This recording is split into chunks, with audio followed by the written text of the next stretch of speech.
It's time to highlight another title from the Wii's back catalogue that I feel doesn't get quite as much love as it deserves.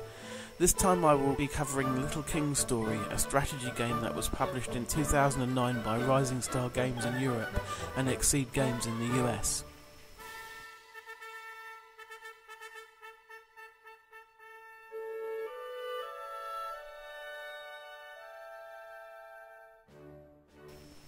Little King's Story features extremely colourful graphics that are very whimsical in nature. They're quite cartoony yet quite stylised and detailed, and they suit the host platform very well. There can be quite a lot going on at the same time, yet the game doesn't slow down, even when you have dozens of your loyal followers trailing along behind you. There are quite a few boss battles throughout the course of the game, both optional and obligatory, and they are usually quite large in size. It can be a challenge to keep all of your little soldiers alive when you're being charged by a giant bull, squashed by a huge toad, or attacked by the Oni King and his many minions, to name just 3 examples.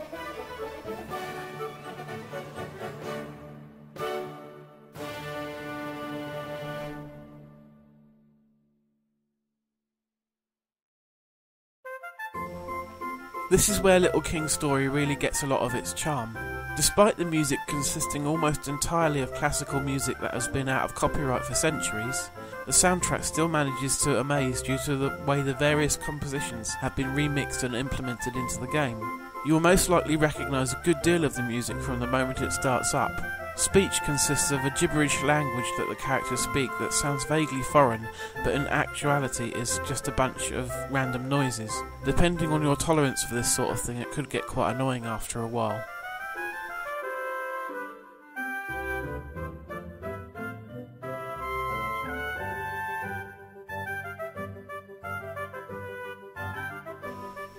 As for the gameplay, well, it's Pikmin, isn't it? Except in a fantasy setting and with a few more RPG overtones.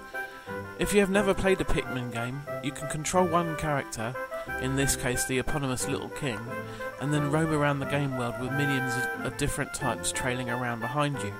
Each type of minion serves a purpose. Use soldiers to take out monsters, carpenters to build bridges, etc. You have to be careful not to let your non-combative minions too close to monsters because they will not be able to defend themselves very effectively. So armed with your different types of followers, you slowly explore further and further into the game world, uncovering loot and slaying bosses as you go. You can bring back the stuff you have found to your kingdom, where you can either sell it to help fund the further development of your kingdom, which is required to progress, or sometimes keep items for yourself to equip. The game can actually be quite tough in places, but it does allow for a certain amount of grinding, because smaller monsters do reappear over time.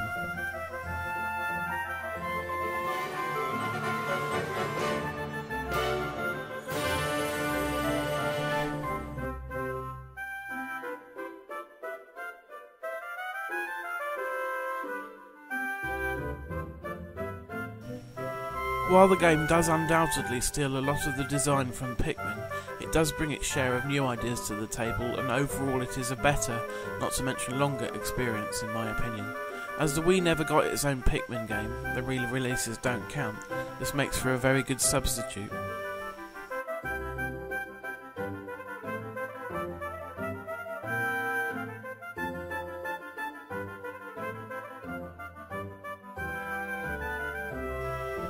Quite some time ago I happened to spot Little King's Story in the bargain games rack of my local Morrison's supermarket for £5. That, my friends, is an absolute bargain, and if you see it while stocking up on groceries, you should really chuck it in your basket or trolley without a moment's hesitation.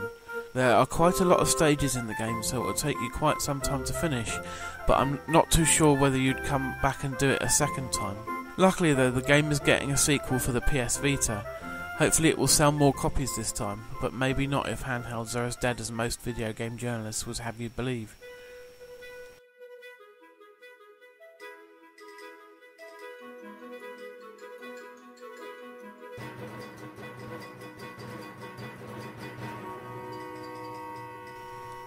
This is a true shining gem amongst the collection of titles that have been released for the Wii over the years, and an affordable one at that. So if my ramblings here have whetted your appetite at all, go seek it out and enjoy it.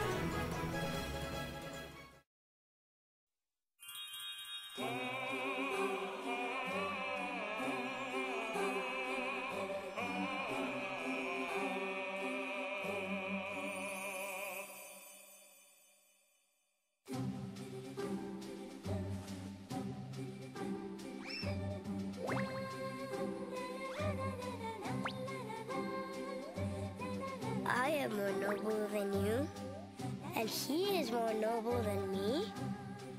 The rich are more noble than the poor, and those who work hard are more noble than the lazy. Then who is the most noble of them all?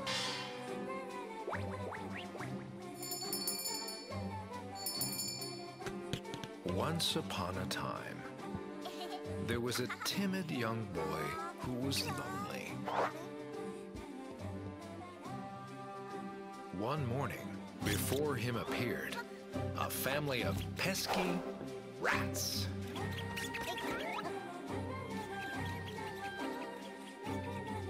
Hey, wait!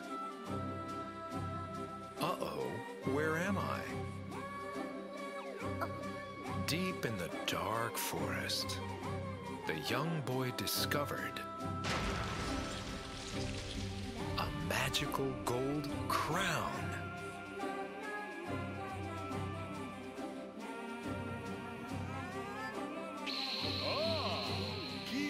From the day he put on that mystical crown, they say the boy became a magnificent king.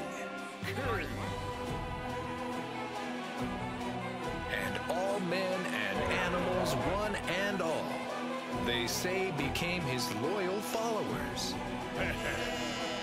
And so somehow, in some such way, the young boy was no longer lonely.